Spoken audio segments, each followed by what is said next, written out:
General one स्वागत है आपका वी नेशन ट्रिपल वन के एक नए एपिसोड में, जहां आपके लिए लेकर आते हैं इंडियन डिफेंस की प्रमुख अपडेट्स को। सबसे पहले तो चैनल को सब्सक्राइब करना मत भूलिएगा।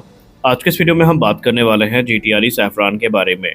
कुछ दिन पहले या परसों की बात कह लें, रोल्स रॉयस के एक प्रवक्ता ने बयान दिया था कि अभी हम इस कंपटीशन से बाहर नहीं हैं, लेकिन उस समय ही हमको ये पता था कहीं ना कहीं कि सैफरान की जो मजबूती है और वो काफ़ी ज़्यादा बढ़ चुकी है, और भारत में जो इनकी प्रेजेंस है इसका बेनिफिट सैफरान को ज़रूर मिलेगा। और कुछ चीज़ें जिस पे पहले डिस्प्यूट था, जिस पर आम सहमति नहीं बन पाई थी, उस पर भी आम सहमति बन चुकी है। और अब 98% चांसेस हैं कि सैफरान और जीटीआरई ही मिलकर के जो भारत के advance medium combat aircraft mark 2 engine programme को आगे लेकर चलेंगे। और उसमें एक और पक्ष जुड़ चुका है, जहां पर हाल ही में ये बताया गया मीडिया सोर्सेस के हवाले से कि भारत के advance medium combat aircraft programme के लिए गैस टरबाइन एस्टेब्लिशमेंट और सैफरान मिल करके काम करने वाले हैं। जहां पर सैफरान के तरफ से हाल ही में जो एनजीएफ यानी नेक्स्ट जनरेशन फाइटर कोर जो है कोर डेमोन्स्ट्रेटर प्रदर्शित किया गया था पेरिस एयर शो के दौरान, उसको ऑफर किया जा रहा है। जी हाँ, भारत की जीटीआरई और फ्रांस की जो सैफरान है, ये साथ में मिलकर के 120 किलोटन का इंजन विकसित करेंगे। और इसमें बेसिकली ये जो 120 किलोटन का इंजन को डेवलप किया जाना है, इसमें रिपोर्ट्स बताती हैं कि इस इंजन में जो next generation fighter demonstrator core है उसको लेवरेज किया जा सकता है या उसको यूज़ किया जा सकता है, बनस्पत इसके कि यहाँ पर जो पुराने इंजन टेक्नोलॉजीज़ हैं उन पर ध्यान दिया जाए। और ये डिसीजन ऐसे समय पर आया है जब गैस टरबाइन एस्टेब्लिशमेंट ने ऑलरेडी स्केलेबल इंजन कोर की डिमांड करी है, ताकि जो मौजूदा 5th जनरेशन फाइटर है इसके साथ साथ फ्यूचर के 6th जनरेशन प्लेटफॉर्म को भी पावर किया जा सके, और जो एक कैपेबिलिटी गैप होगा उसको ब्रिज करने का काम भी ये टेक्नोलॉजी कर सके। क्योंकि भारत को पता है कि भारत एक बार जब इंजन बना लेगा तो यहाँ पर इंजन का इस्तेमाल सिर्फ 5th जनरेशन एमका में नहीं होगा, बल्कि भविष्य के जो फाइटर प्रोग्राम है, जिसमें संभावित फूफा जैसे जो प्रोग्राम है, इसमें भी शायद हमें इंजन यूज़ होता दिखाई पड़े, जो कि नेक्स्ट जनरेशन होना चाहिए। हालांकि रोल्स रॉयस भी यहाँ पर पीछे नहीं था।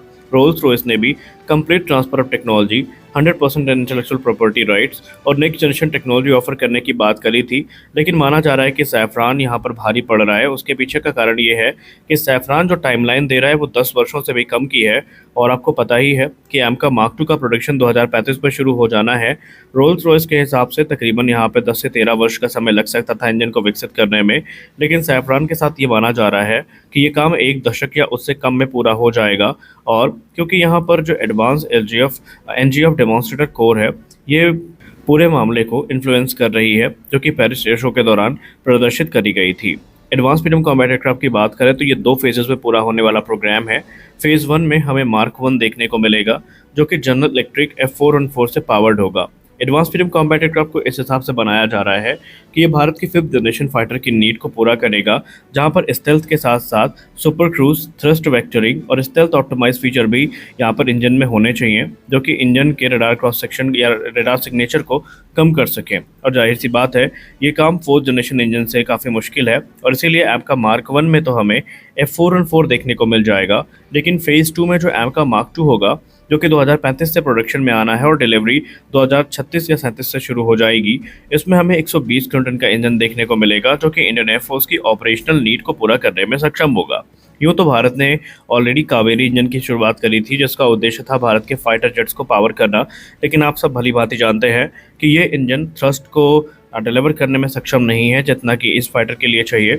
और दूसरी बात यह है कि अब ये पुरानी टेक्नोलॉजी है, और एक्सपर्ट्स मानते हैं कि कावेरी इंजन को एमका जैसे प्रोग्राम के बारे में सोचना भी इस समय बेईमानी होगी। हालांकि हम जिस प्रोग्राम को लेकर आगे बढ़ रहे हैं सैफरान के साथ, हालांकि यहाँ पर आपको बता दें कि 98% ये कंफर्म हो चुका है कि सैफरान ही विजेता होगा इस कॉन्ट्रैक्ट का। तो यहाँ पर 61,000 करोड़ रुपए का ये इंजन प्रोजेक्ट होने वाला है, जिसमें हमें इंटरनेशनल कोलैबोरेशन देखने को मिलेगा, और 1 दशक के अंतर्गत हमें जो कटिंग एज इंजन है ये डिलीवर होता नजर आएगा। सैफरान को सिलेक्ट किए जाने के पीछे का कारण हमने पहले भी आपको बताया कि जो टाइमलाइन है वो प्रमुख भूमिका निभा रही है। हाँ, सैफरान के साथ एक विवाद ज़रूर था, और आप सब भली बातें उससे परिचित होंगे कि इनिशियली सैफरान अपनी क्रिटिकल टेक्नोलॉजी को और जो इंटेलेक्चुअल प्रॉपर्टी राइट्स है इसको पार्शियल शेयरिंग में रखना चाहता था, यानी कि पूरी तरीके से भारत को देना नहीं चाहता था। लेकिन जब रोल्स रॉयस को उसने आगे बढ़ते देखा तो सैफरान को भी कहीं ना कहीं इस बात का डर लगा कि एक $multi-billion डील उनके हाथ से जा सकती है। तो उन्होंने भी सब कुछ हामी भर दी, और उन्होंने कहा कि ठीक है, हम यहाँ पर जो इंटेलेक्चुअल प्रॉपर्टी राइट्स हैं वो भी आपको देने के लिए तैयार हैं। अब यहाँ पर एनजीएफ डेमोन्स्ट्रेटर कोर के आने के बाद ये मामला और भी सैफरान के सामने आ चुका है, या सैफरान के पक्ष में आ चुका है। अब यहाँ पर बात करें ऑप्शंस की, तो कुछ समय तक कुछ लोगों का ये मानना था कि हो सकता है भारत जो है M88 का जो अपग्रेडेड वेरिएंट है वही यूज़ करता दिखाई पड़े, लेकिन ऐसा नहीं होने वाला है। दरअसल ये जो NGF कोर है, इसको डिज़ाइन किया गया है फ्रांस के future let future combat air system यानी FCAS प्रोग्राम को ध्यान में रख करके, जो कि उनका 6th जनरेशन फाइटर एयरक्राफ्ट होने वाला है, जो कि 2040 तक सर्विस में आएगा। और ये जो NGF डेमोन्स्ट्रेटर है, इसको पेरिस एयर शो में प्रदर्शित किया गया था, जहां पर इसने एडवांस टेक्नोलॉजीज़ को फीचर किया था, जिसमें advance adaptive cycle engine elements थे। इसके अलावा इन्हांस्ड थर्मल मैनेजमेंट था, डिजिटल इंजीनियरिंग और भी कई सारी चीज़ें जो थी वहाँ पर प्रदर्शित करी गई थी, और ये भारत के लिए एक बड़ा जैकपॉट हो सकता है। हालांकि M88 की बात करें तो पहले फ्रांस ने इसी इंजन को ऑफर किया था, इस पर आधारित एक इंजन ऑफर किया था, लेकिन ये अब भारत की लिस्ट में नहीं है। निस्संदेह ये एक रिलायबल इंजन है, और इसका जो अपग्रेडेड वेरिएंट है M88-5, इस पर काम शुरू कर दिया गया है, जो कि 2030 के दशक तक डिलीवर किया जाना शुरू किया जाएगा, जो कि 105 किलोटन से ज़्यादा का थ्रस्ट जनरेट कर पाएगा अपग्रेड होने के बाद। तो अभी भारत उसका वेट नहीं करेगा, और ये भारत के लिए कोई सेंस भी नहीं बना रहा है। हाँ, M88-5 अगर तेजस मार्क 2 के संदर्भ में देखा जाए तब तो कोई सेंस बना रहा है, लेकिन फिलहाल M88 T-Rex हो गया या फिर M88-5 हो गया, इस पर भारत की नज़र फिलहाल तो अब नहीं है। वहीं अगर हम NGF डेमोन्स्ट्रेटर कोर की बात करें, तो अगर कॉन्ट्रास्ट के तौर पर आपको समझाने की कोशिश करें तो इसमें नेक्स्ट जनरेशन टेक्नोलॉजीज देखने को मिलेंगी। इसमें एडवांस मटेरियल्स देखने को मिलेंगे, जिसमें सिरेमिक मैट्रिक्स कंपोजिट हो गए, हाई प्रेशर और कंप्रेसर डिज़ाइन हो गई, इसके अलावा इंटीग्रेटेड डिजिटल कंट्रोल्स हो गए। ये सारी चीज़ें हमें देखने को मिलने वाली हैं। तो भारत यहाँ पर निसंदेह जो सैफरान है, इसके तरफ जाता नज़र आ रहा है।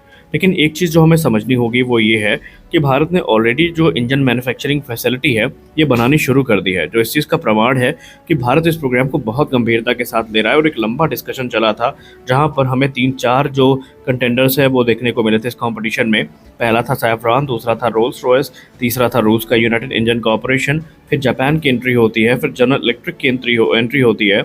अब जनरल इलेक्ट्रिक निसंदेह इंजन तो ऑफर कर रहा था, और उन्होंने इन्हांस परफॉर्मेंस इंजन भी ऑफर किया था, लेकिन उनके साथ प्रॉब्लम वही है जो तेजस मार्क 2 और तेजस मार्क 1 में हम फेस कर रहे हैं, रिलायबिलिटी इशू। रिलायबिलिटी इंजन की नहीं, बल्कि रिलायबिलिटी इनके डिलीवरी की। जी हाँ, अमेरिका के साथ जिस प्रकार के संबंध चल रहे हैं, तो उससे देखकर यही लगता है कि अमेरिका की जो 1% बची संभावनाएं थी, अब वो भी खत्म हो चुकी हैं, क्योंकि जिस प्रकार ट्रंप एडमिनिस्ट्रेशन भारत के खिलाफ जाकर खड़ा हुआ है, भारत कभी भी इन टेक्नोलॉजीज़ की तरफ फिलहाल तो नहीं देखने वाला है। रही बात रशिया की, तो रशिया के साथ प्रॉब्लम ये है कि 177S इंजन काफ़ी कैपेबल तो है, और उसमें जो काफ़ी ज़्यादा एडवांसमेंट है वो भी करी गई हैं, लेकिन दिक्कत ये है कि वो पोटेंशियल बायर का यूज़ कर रहे हैं, जिनके साथ मिल करके आगे का डेवलपमेंट प्रोसेस वो शुरू करेंगे। जिसका मतलब ये है कि अगर हम डील फाइनलाइज कर भी लेते हैं, तो इंजन को डेवलप होने में कितना समय लगेगा, इसके बारे में कोई कुछ नहीं कह सकता। तो इस वीडियो में बस इतना ही, मिलते अगले वीडियो में, तब तक के लिए जय हिंद।